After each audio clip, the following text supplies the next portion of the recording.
die faster. Good morning, welcome back to Sage and Stone Homestead. My name is Heather. I've got a little bit of a garden reset to do today. It's gonna rain later, and I think that's a perfect time to set out plant starts when they can get a good drink of water from the sky.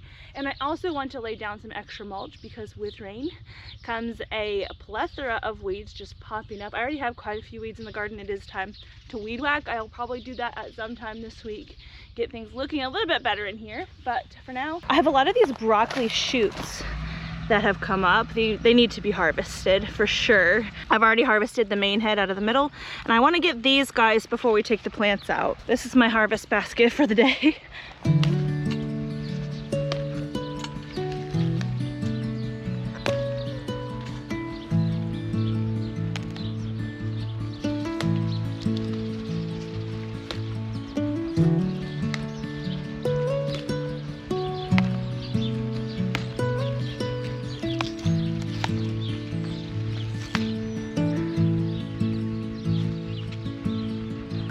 Beautiful harvest.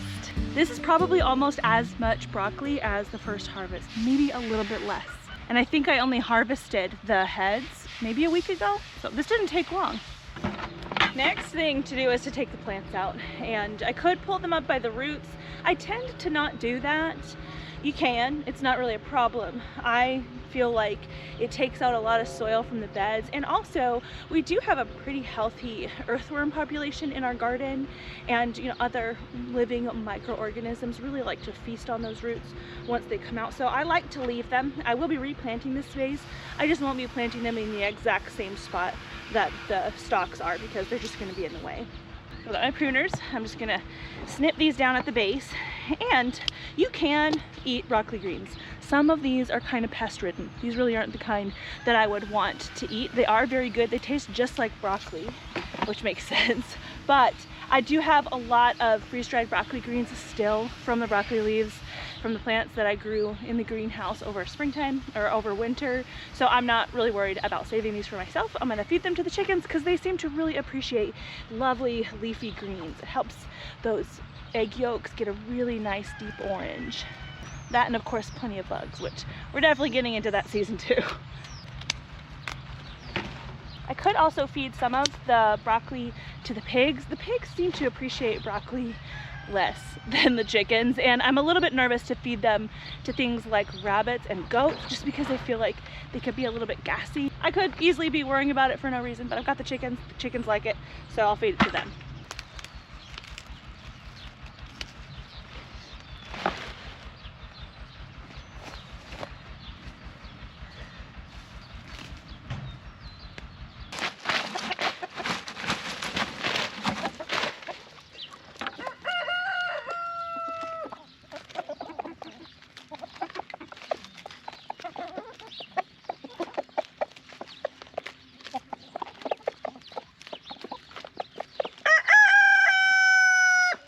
I've retrieved the tomatoes from the greenhouse, and I think it was the last garden chore. I mentioned that my seedlings were looking, their leaves were kind of pointed up like this.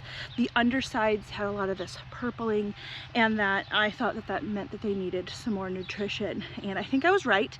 So you can tell they are greener. I'll try to put a clip in here so you can see the difference. And if you look here, so we have still some purpling under here.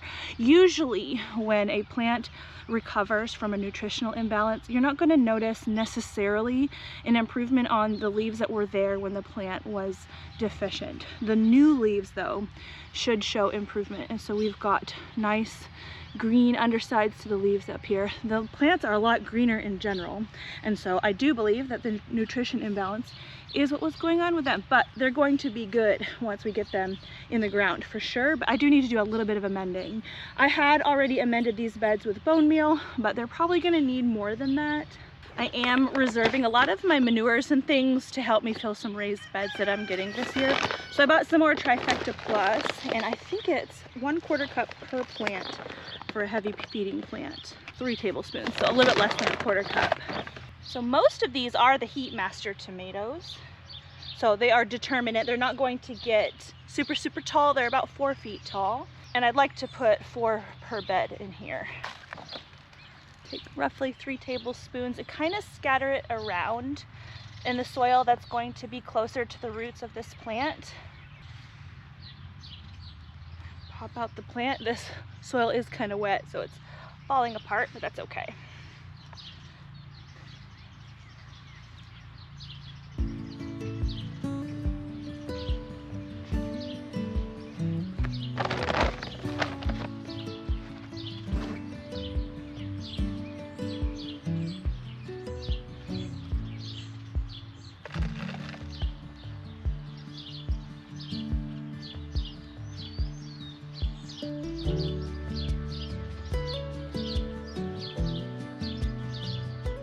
Okay, so we got the mulch down, and I wanted to address why I use a wood mulch.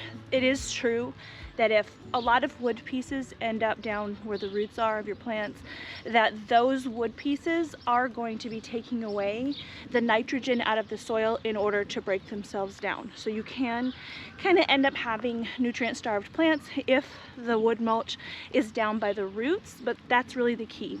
If you have it on top of the soil, that isn't going to be happening. The reason that I don't use something like straw is because we have a lot of wind here. I've tried straw, I've tried those pine leaves. People have suggested shredded up paper. All of that blows all over creation and doesn't stay on the beds. So the hardwood bark mulch by Evergreen, we have loved it. It is like a shredded texture, and you know, it doesn't take very long to break down, a season or two, and it actually turns into something that feeds the beds, which I really like. Now I'm putting these little mini trash cans over these plants because my dog and my cats have been coming into the garden and getting in the beds. The dog, he just lays down, but he will squish a plant and kill it. And the cats, they can dig. So I just want to protect them until they get a little bit bigger.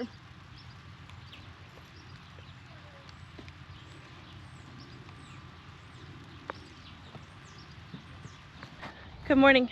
Today is going to be way different than I thought it would be.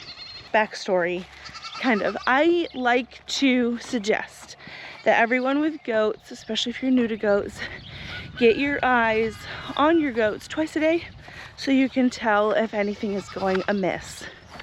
When goats go down, they go down fast sometimes, and you want to be able to catch it within enough time to do something with a positive outcome. Did you have your babies yet? I don't think so. I have 3 rabbits that are due to kindle today. I don't think either one of them has. That's good. One less thing to deal with today. But okay, yesterday morning I came out to feed my bucks. My bucks get their grain in the morning. And this is what you want to see. Bucks coming running. I've got all of them here. And they all look good. They're all excited about their food. Howdy. But yesterday when I fed, I saw that the the big ones, the big bucks, were over here kind of grazing. And 3 of them came running, but Feral didn't.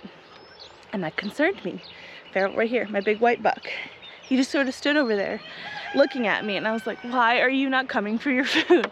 I shook the food bucket and everything, and he just didn't come, which is not normal. So I walked over there to see what was wrong with him, and he was really wrapped in some electric fence wire, some old electric fence wire. It wasn't hooked up to any electricity or anything, but he was wound up in it. It was around his neck, around his body, around his leg, everything. So I untangled him from that, dealt with that wire, and he was fine. I don't think he was hung up for very long, but had I not come out in the morning, he would have been out there in the sun, probably struggled a lot more, could have tightened it around his neck, and it could have been very bad. But that is not the story that I'm here to tell. So last night I came down to do my evening check and close the garage door because we were expecting some weather, and I noticed that Talia was standing really awkwardly. It was like she was really stretching out her lower back. Sometimes she'd kind of try to hunch, but then scoot out her butt again and stretch her back, and she couldn't stand right. And really my first thought was listeriosis. I haven't dealt with that yet, but I do know a couple things to look for when it comes to that. Stumbling around is one of the things to look for. I do know about meningeal worm. We've dealt with that before. It didn't look like that. It genuinely looked like she was in pain with the way that she kept trying to contort her body to get comfortable. So I pulled her to the side. I put her in the milking area and just watched her for a little while. I determined that she could see, and that's one of the things with listeriosis. They can go blind. I decided to give her some Banamine, which is an anti-inflammatory that I had on hand, and some B-complex, just in case that was needed. Usually that doesn't hurt them to give it anyway, just as a precaution for a sick goat. I kept watching her and decided, yes, something's wrong. She had actually laid down in here, stretched out both of her back legs, and kind of pushed out her lip like she was trying to push. Now she's 8 weeks past kidding. She had a flawless kidding, beautiful kidding, and I was looking at her rear end, nothing was coming out, but I hadn't actually seen her go to the bathroom. And I was like, uh-oh, maybe there's a blockage, and she can't get it out. So I called the vet, and they said, you can come in, there's an after-hours fee, whatever. I said, that's fine, she's worth it. And I brought her in. Now, at the vet, she peed. At the vet, she pooped. So that was good. Her pipes were working, at least at that point. But they did blood work on her and decided to keep her because they don't know exactly what is wrong. Now, Talia does have babies that need her milk. The antibiotics that they ended up giving her as kind of a Hail Mary to just get any kind of bacterial infection under control require a 38-day milk withdrawal. So I'm not going to be milking her anymore. They said it's going to be fine for the baby, so she does need her udder relieved. And Talia's still at the vet while they observe her, so we need to bring her some grain and her babies.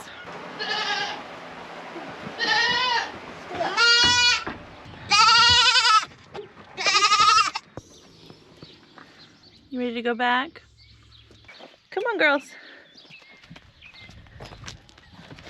Let's go. Come on. Good girl.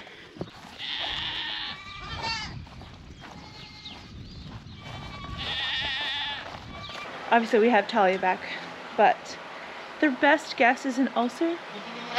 And that is just a guess. There are different things that they can look for on blood work, and they did an ultrasound, and they did an x-ray and all that, and that there's like small markers for an ulcer possibly forming. So that's what they're thinking.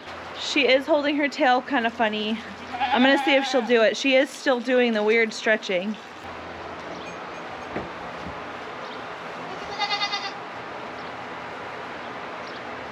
Did you see it there? She's just stretching out her back.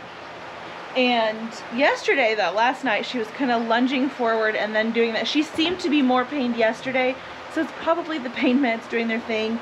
But they also suggested that I give her a little bit of the Clostridial antitoxin that I do have on hand. They said sometimes Clostridial blooms can cause ulcers and things like that, but that the antibiotics that they gave her will be killing the Clostridial bacteria. But we want to be able to also deal with the potential toxins that her body is throwing. We'll see. They've essentially just thrown the book at her.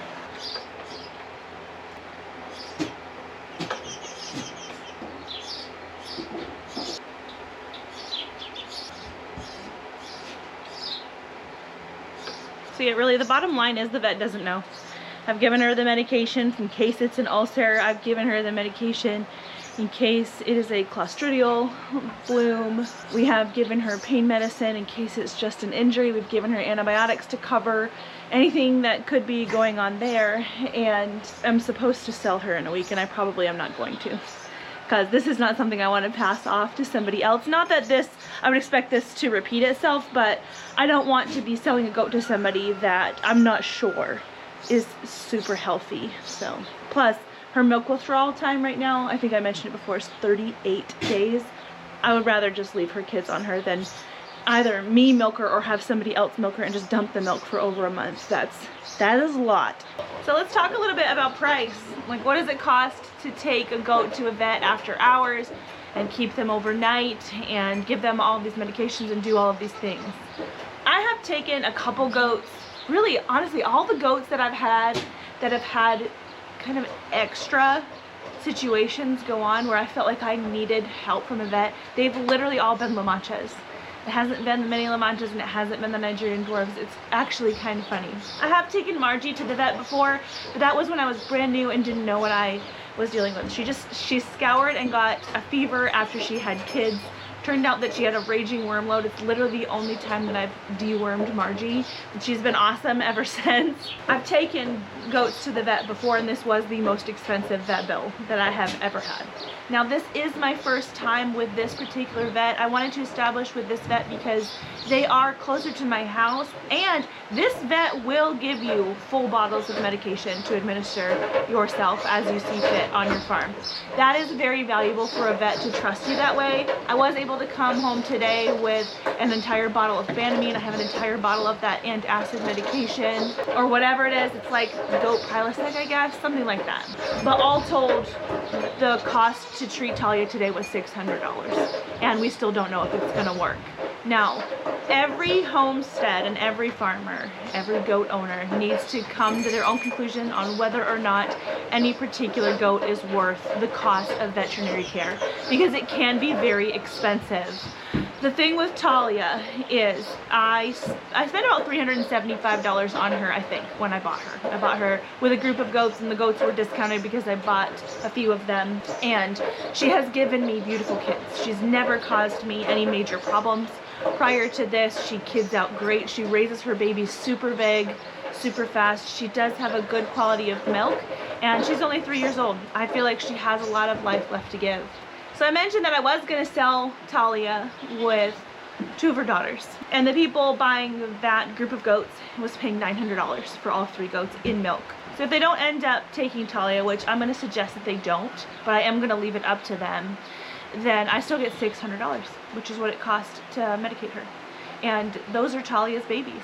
So Talia essentially will have paid for her own care, and I think that's something that's worth recognizing. That what she's produced here on my farm already has been a lot.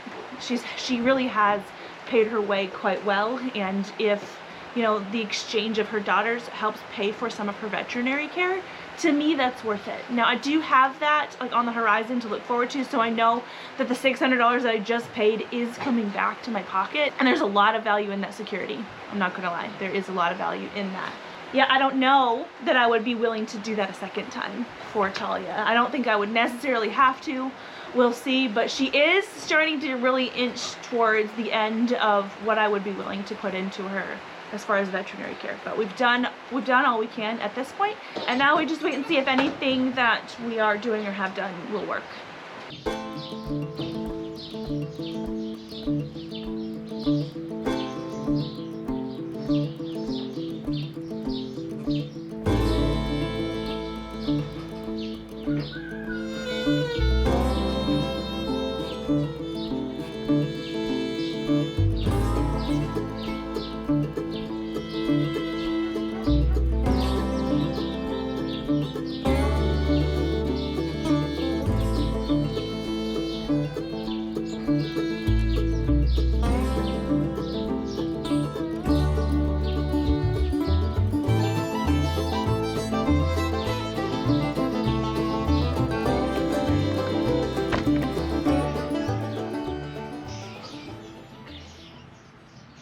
This mom is one that I am replacing after this season. This is Vito. I've had her for a long time.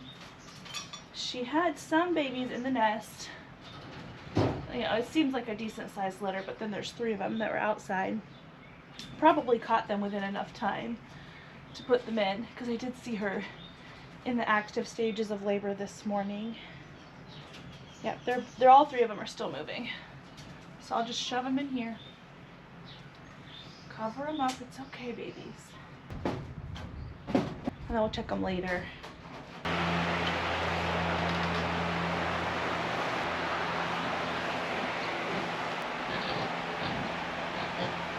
Hey, pigs!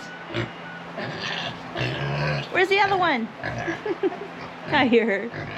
Oink, oink, oink, oink!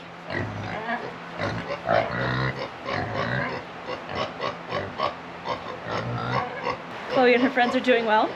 I am looking for Talia, and it's actually quite encouraging that I cannot find her. There she is. Oh, come here, Talia. The herd is out there in the rye, and Talia's right here with her babies. She's trying though. As you can see, we do have a fair bit of buttercup coming up amongst the ryegrass in here. Hi! Hey sweetie, have you been eating anything? So one thing that I have texted the vet about is I'm noticing that she has what I think are loops of bowel kind of floating back here. I don't know if you can hear it, but it's tight. Like I think she's got gas back there. I don't think she's been eating, but it's time for her medicine. So we're getting close to 48 hours since I first noticed symptoms. So I guess she's doing halfway okay, but still, I'm not really sure. This morning her temperature was 99, which is not good. Goats should be around 102 to 103.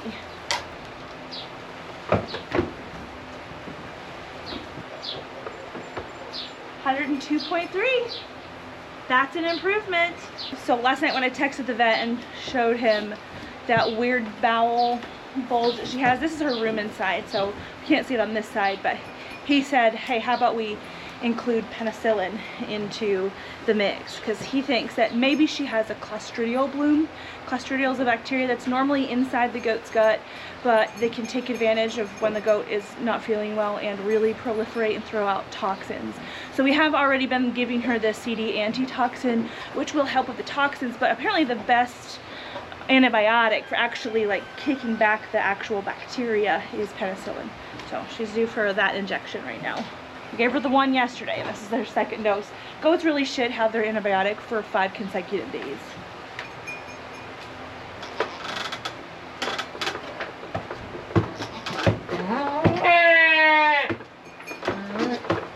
I hate it too. I'm so sorry. I know. Is that where your babies get it?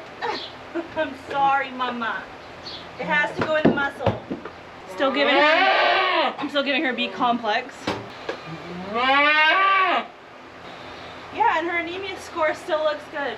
So don't get my hopes up, girl. Okay, let's go. Come on. Now, as far as the bunny goes, this is Beto. She's the one that we saw giving birth earlier. And I just reviewed that footage and I learned something. And I hope you guys did too. I've had rabbits since 2020. We've been raising rabbits on our homestead for 5 years. And I have always been told, and I have always preached, to stuff the nest box super full so that they can make a nice deep nest. But it appears that you can't stuff it too full. And the babies, instead of squiggling towards the nest, might squiggle out of the box. And rabbits don't really, like, they feed their young, but besides that, they don't really, like, take care of them. She wouldn't have picked them up like maybe a mother cat would have done and put them back in the nest. It's not a rabbit kind of thing to do.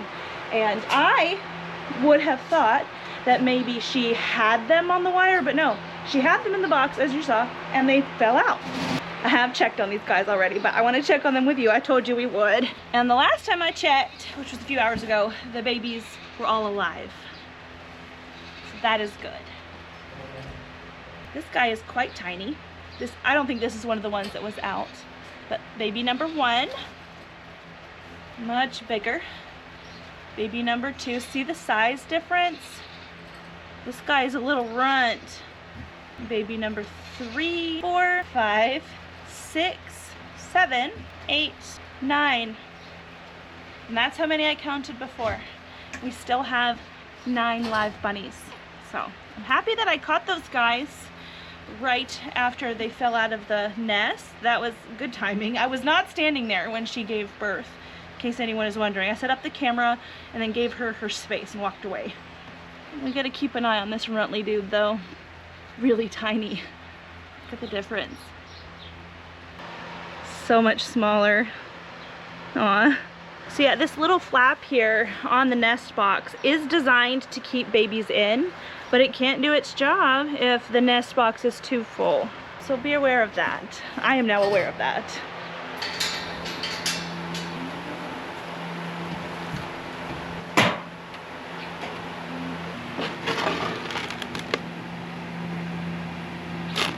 Yesterday she ate the tiniest bit of that rice bran pellet out of my hand. She doesn't want it today. She does seem to be a little bit worse off today. So it is Monday, and I had brought her to the vet Thursday night. So it's a long time that we've been dealing with this. It's a long time that she's been on several antibiotics and antitoxins and antacids and the whole list of things.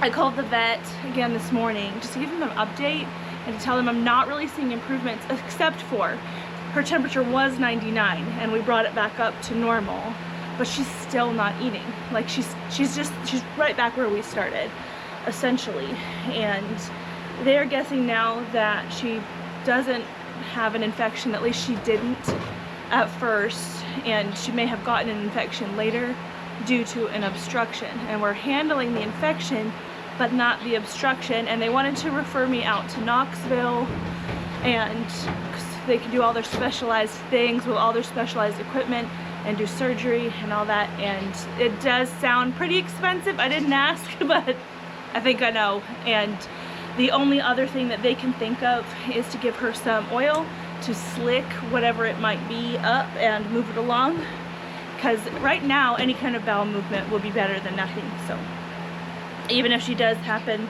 to get loose stools, it's fine. She is drinking, but she's not eating. I have given her what's called down goat soup. One of my friends had told me about that. I'm not on Facebook at all, so I don't know all these things that are in these Facebook groups, but I do have some friends that are in them and can share these things with me. And I have force fed her that. She hates it. So I'm gonna do the same thing with the oil. Probably not that whole jar. We'll see.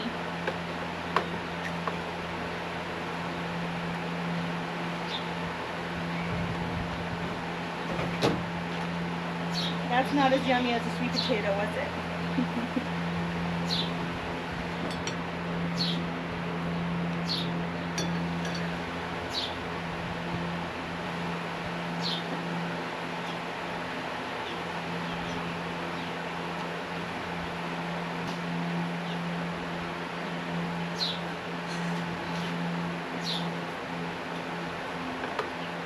There's still a chance that she could come out of it, so I'm not thinking anything drastic right now. Like, I don't feel like we're at the point where we need to put her down. But if she's not gonna make it, like, it's a lot easier when they die faster. Good morning. Talia is still with us, and last night she had, it was 104.7, something like that, fever, which really she shouldn't have with all the antibiotics that she's been on, unless, you know, she's either like past the point of no return, which she doesn't really act like. Besides not eating and doing a lot of stretching, she's acting pretty good. Like, she's walking around with the herd.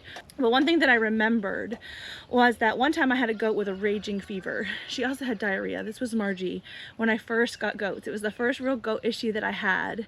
And Margie, I took her to the vet, and she just had a really bad worm load. Bad enough to get a fever, which I guess is a thing. And all the vet did was treat her for the worms, and she got better. So worms is like the literal only thing that I haven't treated Talia for. I figured she probably had worms, and worms like to take advantage of bodies when they are down, and so it probably wouldn't hurt to deworm her. So I did that this morning. She's been running around with the herd. I guess we'll check on her a little bit later, but I have some other things to do. As happens on a farm, things can go wrong, but they can't like consume your whole life, because there's other parts of life that need doing. And I have some plants here, or some seeds, that I would like to plant. These are a lot of, I guess, 3 different types of cowpeas. There's chicken and dumpling cowpeas, black-eyed peas, and then the purple hull pink-eyed peas. And also some roselle. I've had people ask me for years, Heather, have you ever grown roselle? No, I haven't, but I'm going to this year. You can plant both of these things directly in the ground. I tend not to. I have planted things in the ground directly before and had success, and I get a lot of volunteer plants around my farm every year. And so obviously, I mean, that's a successful seed that has germinated in ground and done fine. I just like to baby my seedlings a little bit if I can, even my beans. Historically, beans haven't done awesome. You might have noticed if you watched one of my recent garden tours that I had roly-polies attack my lima bean bed, and none of the lima beans came up because the seeds themselves got eaten by roly-polies. And I don't have problems with roly-polies just a ton, but when I do have like the isolated problem, it's a decently big problem. And so I am going to be starting these seeds in seed trays and seed pots. I find that once the seedlings get a little bit bigger and more established, the roly-polies tend to leave them alone. I did replant the lima bean bed after I treated it with some Sluggo, which does kill the roly-polies. I know that you can put down things like citrus and potatoes and things to draw the roly-polies to them, and then you can feed the whole potato with the bugs attached to it to your chickens or whatever. That's a fine option. I kind of tend to take shortcuts where I feel like I need to because there's a lot going on here. I've been very consumed with dealing with Talia this week, and so to have kind of quick options to help me manage the rest of the farm while my brain power and physical energy needs to be elsewhere, it's got a lot of value for me. When you do a lot of things on a homestead, it's really hard to do them all ideally. So you just kind of pick and choose where you want to spend your energy and where your energy is probably best spent, and the rest can just be halfway all right. And it still grows food. Okie dokie, so I have pre-soaked my bean seeds. I have put way too many in this jar, but that's all right. It's not expressly necessary, but it is nice to pre-soak your bean seeds. It helps give them a leg up on germination. You can see the different types here. All of these grow in the same way, and they have the same like spacing and nutrition needs. So I'm just gonna be planting these from about a 1/2 inch to 1 inch down in these trays. And I'm not probably going to evenly grab the different, oh hi Shika. Can we turn the sprinkler on? Yes, you can turn the sprinkler on. And go in it? Yes, you can turn the sprinkler on and go in it. Anyways, I don't think I'm going to be like specifically putting an even amount of each variety in here. We'll just see how I pick them up. I really like growing all 3 of these varieties, and they all cook up the same way, and I will probably pack them all up in like kind of a mixed conglomerate of cowpeas. I know that at least with, oh, see that one's split.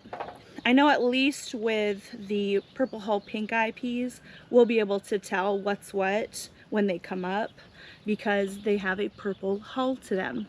The beans do, the peas do. The other 2 I probably won't be able to tell until we shelve them open, so that'll be kind of fun.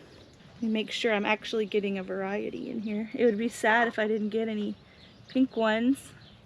Now, one of the things that we could have issues with in my greenhouse, and we have had issues with it in the past, is rodents coming up on this table and digging in the seed start pots and digging the seeds right out of it and eating them. I haven't had very much rodent issues since we got our farm cats, but they don't tend to come back here super frequently. And so I'll probably grab one of my little plastic snakes. I don't know if that's going to keep a rodent away. They do work for the birds. And just have that snake guard my seedlings. Okay, and next we will plant the roselle. And roselle is a version of hibiscus. If you have seen okra growing before, okra is in the hibiscus family, and this grows in a similar type of pattern, except for I think that roselle gets a lot bigger and it'll put on a lot of the green bushy growth first and then flower in the fall. And once those flowers are pollinated, it turns into these, I can't remember what they're called, but these little red bits here, and that's what we'll collect for tea. Apparently it tastes like cranberry, which is one of my favorite flavors. Seed pack said 10 seeds, I got 8. Yeah. Shrinkflation, am I right? No hate to this seed company, I really do like MI Gardener. Things happen. But I am going to plant all of them, just in case I have germination issues. My hope is to get 3 plants put in the tea garden. These need to be planted 3 feet apart. They could be planted further apart from what I understand. There's little wild geese running around. 1/4 inch deep. Yeah, I have gone too deep, which is one of the problems that I have, is planting seeds too deeply. And if you plant a seed too deeply, they don't have enough energy to get to the surface of the soil to collect the sunlight where they can get the rest of the energy that they need to grow. So 1/4 inch.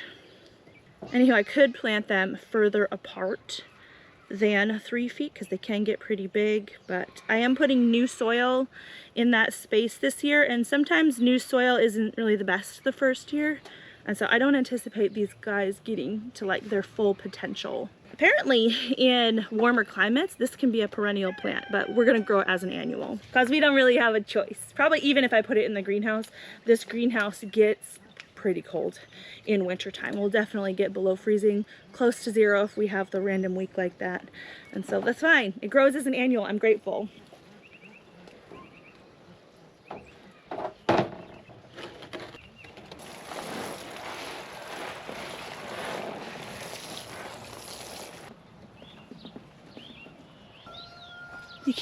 You cannot write stories like this. I'm telling you. Oh my gosh. You guys.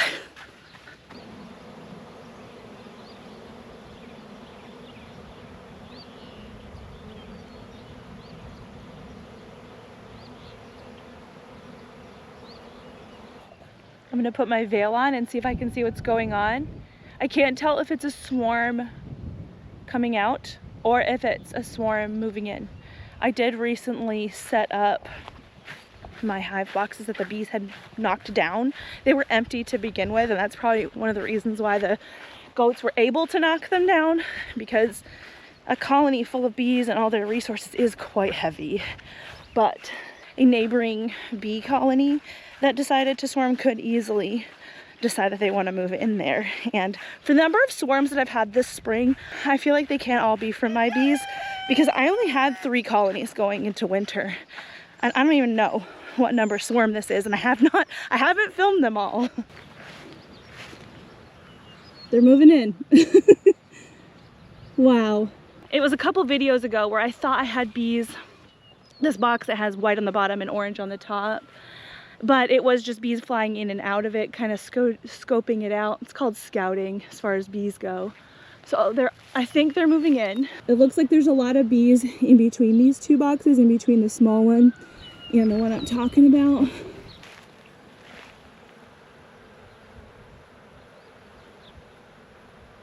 Yeah, pretty sure they're moving in. You stay away from those bees. I've gotten comments before when I've made similar videos about hard things that people shouldn't cry on camera. Disclaimer, I'm probably gonna cry. I know I've already cried in this video, but the fact is these kind of things are very hard, and I can't talk about it without getting emotional probably. It is the day of, and this morning I did make the decision to bring Talia to the vet to have them euthanize her, and that's because yesterday was like the end of day 6 that she'd been dealing with these symptoms and really not improving, but not necessarily getting worse, so I was kind of just waiting and seeing. But last night I noticed that she was going out with the herd much less. I think I only saw her out there with them once, and when I took her temperature it was 106 despite all the medicine that she had.